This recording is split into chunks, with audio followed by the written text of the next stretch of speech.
நிறைய புலம்புவேன். அம்மா என்னால் முடியவே இல்லை, எனக்கு முன்னாடி 2-3 வருஷம்லாம் படிச்சுட்டு இருக்காங்க, என்னால் சுத்தமாக முடியவே இல்லைம்மா, பயமாக இருக்குது, நான் பாஸ் பண்ணிடுவேன் என்னன்னே தெரியல.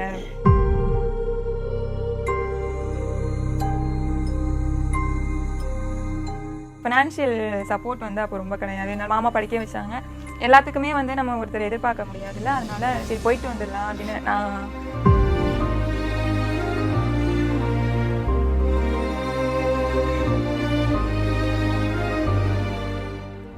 ஹாஸ்டலுக்கு வந்து எனக்கு மனசே இருக்காது. வீட்டில் என்ன பண்ணுறாங்க என்னன்னே தெரியல, நம்ம 5000 ரூபா வாங்கி செலவு பண்ணுறோம் அப்படின்னு.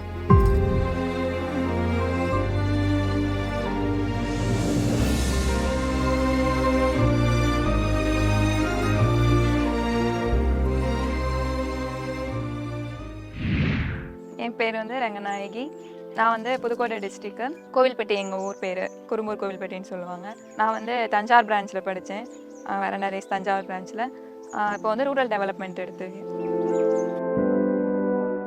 கவர்மெண்ட் செக்டார் வந்து எல்லா இடத்துலையுமே வந்து கவர்மெண்ட் வேலை அப்படின்னா ஒரு மரியாதை.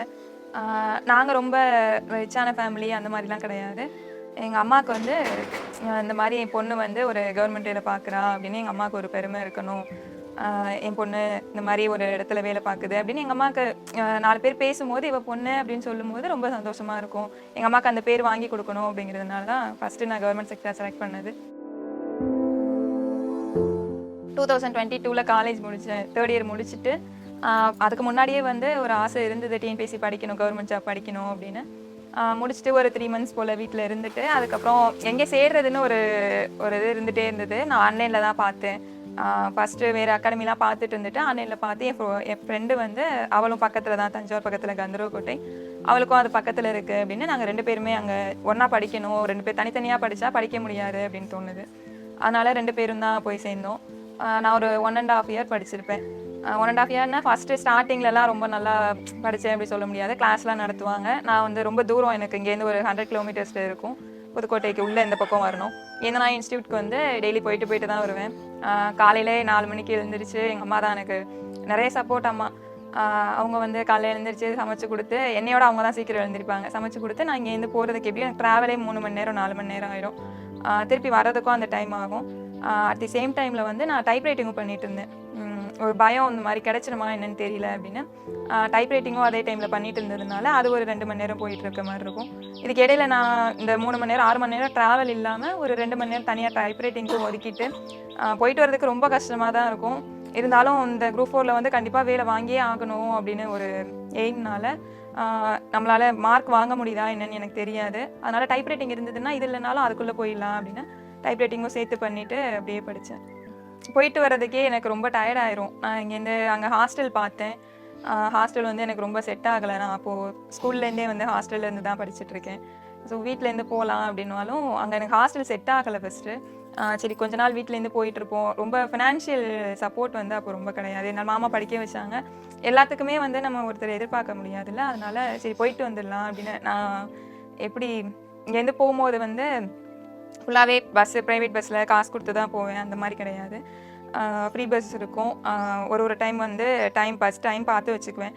பார்த்து வச்சுட்டு அந்த பஸ்ஸுக்கு போகணும் அப்படின்னு சொல்லி அந்த பஸ்ஸுக்கு கரெக்டாக டைமிங் கிளம்பி ஒரு 2 பஸ்ஸு 3 பஸ் ஒரே பஸ்ஸில் போகலாம், 3 பஸ்லாம் மாறி போவேன். ஆனால் டைமிங்க்கு போகணும் அப்படின்னு 3 பஸ்லாம் மாறி ஓடி தான் புதுக்கோட்டை போயிட்டேன்னா அங்கே எங்கேயுமே நிற்கவே முடியாது என்னால். அடுத்தடுத்து பஸ்ஸு நின்றுட்டே இருக்கும். ஏன்னா நான் போய் தஞ்சாவூர் போகிறதுக்கே ஒரு 4-5 பஸ்ஸு எனக்கு தேவைப்படும்.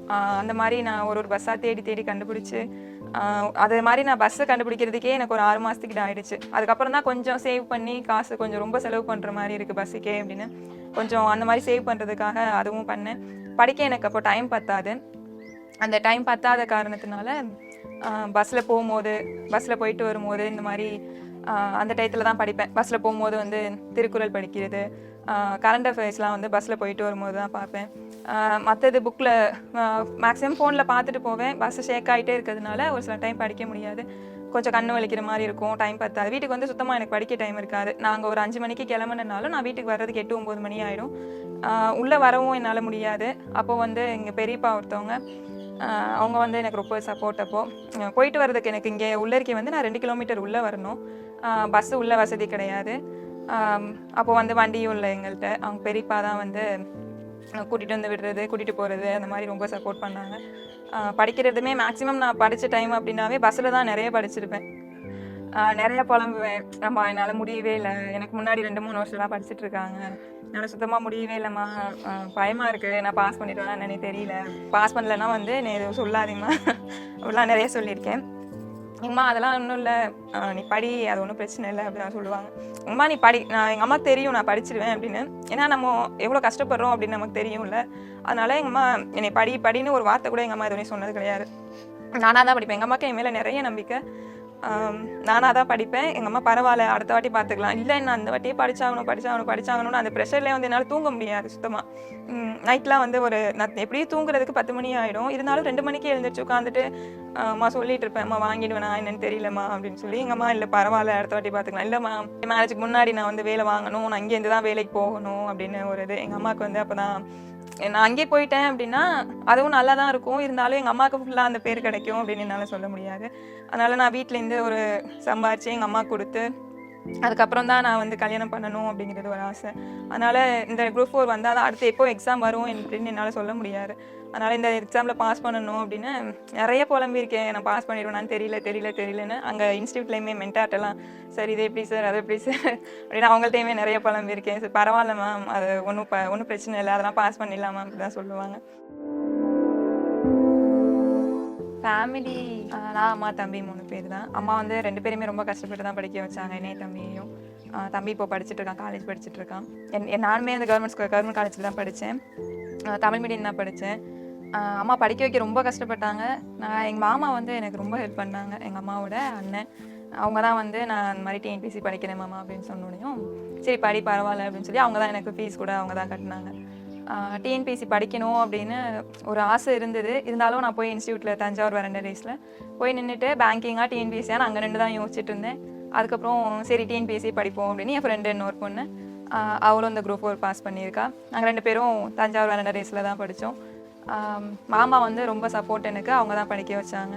8 மாதத்துக்கு மேலே வந்து நான் இங்கே வீட்டிலேருந்து போயிட்டு வந்தேன். உடம்பு ஃபுல்லாக ரொம்ப இதாகிடுச்சு, லாஸ் ஆகிடுச்சு, போயிட்டு வர்றதுக்கும் முடியல. அதுக்கப்புறம் சரி பரவாயில்ல நீ ஹாஸ்டலில் தங்கி படி அப்படின்னு சொல்லி அம்மா சொன்னாங்க. எப்படி வீட்டுக்கு கூட காசு வச்சுப்பாங்க, அம்மா தம்பி வீட்டில் இருப்பாங்க, வீட்டில் இருந்து அவங்க சாப்பிட்றாங்க அந்த மாதிரிலாம் இல்லை. எனக்குன்னு தனியாக மாதம் 5000 ரூபாய் வந்து தனியாக எடுத்து கொடுத்துருவாங்க ஹாஸ்டலுக்குன்னு. ஹாஸ்டலுக்கு வந்து எனக்கு மனசே இருக்காது, வீட்டில் என்ன பண்ணுறாங்க என்னன்னே தெரியல, நம்ம 5000 ரூபா வாங்கி செலவு பண்ணுறோம் அப்படின்னு.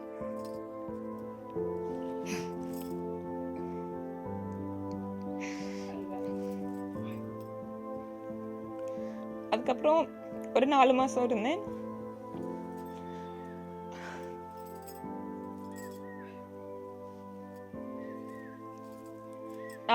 ஹாஸ்டலில் இருந்தேன். ஹாஸ்டலில் இருந்துட்டு எனக்கு அப்போ வந்து மனசு இருக்காது, தூங்கவே சுத்தமாக என்னால் தூங்க முடியாது. ஹாஸ்டலில் எழுந்திரிச்சு 2 மணிக்கெலாம் எழுந்திரிச்சு உட்காந்து படிப்பேன். அப்புறம் ஒரு 5 மணிக்கு எப்போவுமே கண்டிப்பாக 5 மணிக்கு எழுந்திரிச்சு படிப்பேன். ரொம்ப நேரம் படிச்சுட்டே இருப்பேன் அப்படிலாம் சொல்ல முடியாது, இருந்தாலும் எனக்கு மனசே கேட்காது தூங்குறதுக்கெலாம். அப்போலாம் எழுந்திரிச்சு உட்காந்து படிச்சுட்டு இருப்பேன். அதுக்கப்புறம் ஹாஸ்டல்ல இருந்து ஒரு குரூப் 4க்கு கொஞ்சம் முன்னாடியே வந்து அங்கே மாமா வீடு ஒருத்தவங்க வீடு இருக்குது. சரி நீங்கள் வந்து இந்த படி அப்படின்னு சொல்லி அவங்க ஸ்டார்டிங்லேருந்தே சொல்லிட்டு இருந்தாங்க. அதுவும் எனக்கு கொஞ்சம் டிஸ்டன்ஸ் தான். சரி பரவாயில்ல அப்படின்னு சொல்லிட்டு அவங்க வீட்டிலேருந்து ஒரு 4 மாதம் அங்கேருந்து போயிட்டு இருந்தேன். அவங்களும் எனக்கு ரொம்ப சப்போர்ட் பண்ணாங்க. அவங்க அங்கேருந்து குரூப் 4க்கு 10 நாளைக்கு முன்னாடி வீட்டுக்கு வந்துட்டு தூங்கவே இல்லை சுத்தமாக. 10 நாளும் வீட்டுக்கு வந்துட்டு நான் படிச்சுட்டே தான் இருப்பேன். எங்கள் அம்மா சாப்பாடு கொண்டு வந்து கொடுப்பாங்க, டீ கொண்டு வந்து கொடுப்பாங்க, எல்லாமே கொடுத்துட்ருப்பாங்க. சுத்தமாகவே தூங்கவே இல்லை, 10 நாளும் படிச்சுட்டு தான் இருந்தேன். அதுக்கப்புறம் ரிசல்ட் எப்போ வரும் என்னென்னு தெரியாது. இந்த டைம் தான் வந்து ரொம்ப சீக்கிரமே ரிசல்ட்லாம் வந்திருக்கு. ஆனால் நான் எதிர்பார்க்கவே இல்லாத ரேங்க் எனக்கு 787 ரேங்க். எனக்கு ரொம்ப சந்தோஷம். கம்யூனல் வந்து 389 வந்திருந்தது. நான் தானே அந்த மார்க்கு அப்படின்னு ஒரு மாதிரி ரொம்ப ஷாக்கிங் எனக்கு. ஃபஸ்ட்டு என்னோட அம்மாவுக்கு, அம்மா வந்து ரொம்ப பயங்கரமான சப்போர்ட் எனக்கு. அது மாதிரி மாமாவும், அம்மா எந்த அளவுக்கு எனக்கு சப்போர்ட் பண்ணாங்களோ அதே மாதிரி மாமாவும் வந்து நீ என்ன படிக்கணுமோ படி, அவங்க வந்து இதை தான் படிக்கணும் அதை தான் படிக்கணும் அந்த மாதிரி ப்ரெஷர் பண்ணதே கிடையாது. நம்ம எவ்வளோ தான் கஷ்டப்பட்டுருக்கோம், காசு கட்ட முடியாது, அந்த மாதிரி எந்த சுச்சுவேஷன் இருந்தாலும் படின்னு தான் சொன்னாங்க. நான் வேலைக்கு போகணும் அப்படின்னு சொன்னோன்னே நீ எதை வேணாலும் நான் படிக்க வைக்கிறேன் அப்படின்னு சொன்னாங்க. எங்கள் அம்மாவுக்கும் மாமாவுக்கும் வந்து ரொம்ப ஃபஸ்ட்டு தேங்க்ஸ் சொல்கிறேன். அப்புறம் என் தம்பி வந்து ரொம்ப சப்போர்ட். அவன் படித்தான், எவ்வளோ சண்டை போடுவான், அக்கா தம்பினா மேக்ஸிமம் சண்டை தான் இருக்கும், சண்டை பயங்கரமாக போட்டாலும் அவன் வந்து படிக்கிற டைம்லலாம் வந்து ரொம்ப ஹெல்ப் பண்ணுவான். அதுக்கப்புறம் எங்கள் பெரியப்பா என்னை கூட்டிகிட்டு வந்து டெய்லியும் விடுவாங்க. பெரியப்பாவுக்கு வந்து ரொம்ப தேங்க்ஸ் சொல்லணும். அப்புறம் வந்து எங்கள் அத்தை, மாமாவோட ஒய்ஃபு, அவங்க வந்து அத்தையோட சப்போர்ட் இல்லை அப்படின்னா கண்டிப்பாக மாமாவால் வந்து எங்களுக்கு உதவி செய்ய முடியும் அப்படின்னு சொல்ல முடியாது. எல்லா விதத்துலேயுமே வந்து அத்தை எனக்கு ரொம்ப பயங்கரமான சப்போர்ட்டு. எங்கள் அம்மா எல்லாரோடையுமே விட எங்கள் அத்தைக்கு தான் வந்து நான் ரொம்ப தேங்க்ஸ் சொல்லணும் அப்படின்னு நினைக்கிறேன். அப்புறம் தஞ்சாவூரில் அங்கே மாமா அத்தை இருந்தாங்க, அவங்களுக்கும் வந்து பெரிய சப்போர்ட். அவங்களுக்கும் வந்து தேங்க்ஸ் சொல்கிறேன். இதெல்லாம் வந்து ஃபேமிலியில். அதுக்கப்புறம் நான் வந்து குரூப் 4 எக்ஸாம் எழுதுறதுக்கு முன்னாடியே வந்து எனக்கு மேரேஜ் ஃபிக்ஸ் ஆகிருந்தது. அப்போ வந்து நான் புலம்பிகிட்டே இருப்பேன். என் ஹஸ்பண்ட்டையும் வந்து புலம்பிகிட்டே இருப்பேன். பயங்கரமாக புலம்பிப்பேன் அவங்கள்ட்ட. அவங்க வந்து எதுக்கு புலம்பாத, அதெல்லாம் பாஸ் பண்ணிடலாம், இல்லை கல்யாணத்துக்கு முன்னாடி நான் கண்டிப்பாக வேலைக்கு போகணும் அப்படின்னு சொல்லுவேன். சொல்லியிருந்தாலும் அதெல்லாம் போயிடலாம், நீ இது பண்ண கவலைப்படாதுன்னு அவங்க வந்து எனக்கு ரொம்ப சப்போர்ட் பண்ணாங்க. அவங்களுக்கும் தேங்க்ஸ். அப்புறம் வந்து தஞ்சாவூர் வேரண்டா ரேஸ் ஃபஸ்ட்டு அங்கே இருக்க எல்லாருக்குமே ரொம்ப தேங்க்ஸு. மெயினாக வந்து பிரபா சார், எங்களுக்கு வந்து அப்போ அவங்க தான் மென்டராக இருந்தாங்க. பிரபா சாருக்கு தேங்க்ஸ். அப்புறம் ராம் சார் அப்படின்னு சொல்லிட்டு அப்போது அங்கே ஒரு சார் இருந்தாங்க, ராம் சார், அவங்களுக்கு ஒரு தேங்க்ஸ்.